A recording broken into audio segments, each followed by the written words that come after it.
Hey, Miguel Arati back here on the CRP, and we're going to get into one of our wage rages here. We've got boxing odds that are popping up at the sport books, and they're scheduled for Thursday, April 18th in Grozny, Russia. So this is a card you kind of want to keep an eye out because the sport books already have 7 of the fights.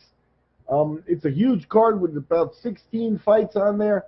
10 of them about 6-rounders and stuff like that. The 6 10-rounders at the top of the card, all at the books, and one of the 8-rounders is as well. So we'll go through some of that stuff here for you.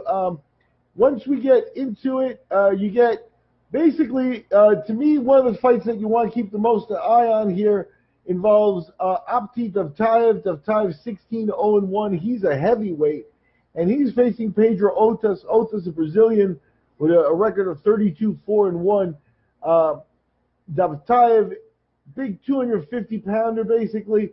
The Brazilian usually comes in around 220, so we're already looking at a big mismatch in terms of size, and the sport books have Davtaev at minus 3,000, and Otis paying back at plus 1,300. So talking about heavyweights, Davtaev is a guy, he probably notches a win here if you go by the books, and he's a guy that you might see on the world level at least challenge at some point. Big power, 15 KOs and 16 wins. So Otis heading to Grozny to do the work there.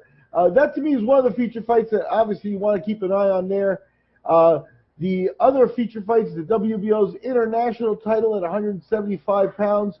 The light heavyweights, Umar Salamov, 23-1, taking on Norbert Dabrowski.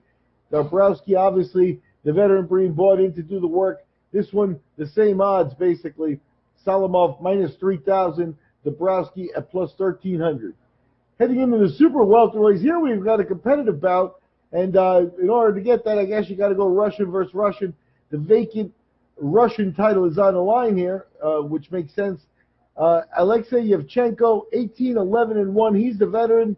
Islam Edisultanov, 7-0. He's the rising guy.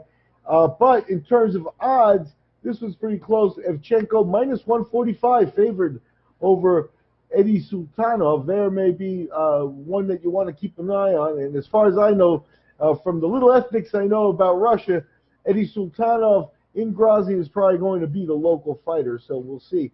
A couple other crush fights there. You can check the odds that we posted on the internet. Super middleweight action has a little bit more of a competitive line as we look at Aslambek Idigov, who's 15-0, taking on veteran Ronny Landaeta. Landaeta coming in from Spain for this fight, and Landaeta is coming off a loss to Germany's Robin Krasnicki. That's the first loss of his career. Here he gets Idigov at minus 430. Landaeta paying back at plus 310. And the last fight I'm going to talk about here, we've listed a few in the text and stuff. Last fight I'm going to talk about here is the 8-rounder in the middleweight division. And what we've got there, let me just make sure I've got the right fight here. And there we've got Badru Lusambya and Rizvan Elikhanov squaring off, obviously, in 8 rounds. So this will come at the beginning of the card. Elikhanov and Lusambya. Elikhanov is 7-0. Lusambya 26-5-2. So Lusambya, he comes to us from Uganda. He's been fighting. He's 2-3 in his last 5 fights. So that'll tell you a little bit. He's fought in Baku and in other areas that would be considered hostile already. But he's being brought in to do the job. His odds with Elikhanov are a little closer than some of the others. I would check back Thursday. The fights will be during the day, so you may want to even check Wednesday night, see what the odds did, see if any of the other stuff got added. And like I said, you want to check out the heavyweight on this card. And, with this area of Russia, we've gotten fighters in the past that make it onto the world level, so you want to take a look at the guys fighting for international belts and that sort of stuff. I'm Miguel Arati for the Cage Rage Podcast. That's the wage rage for Russian fights. This Thursday, April 18th, the fights are out of Grozny, promoted by KA, and he goes by, let's see who KA Promotions is here. It's Kazbek Aslambek. So, real local fair there in Grozny. I'm Miguel Durati for the CRP.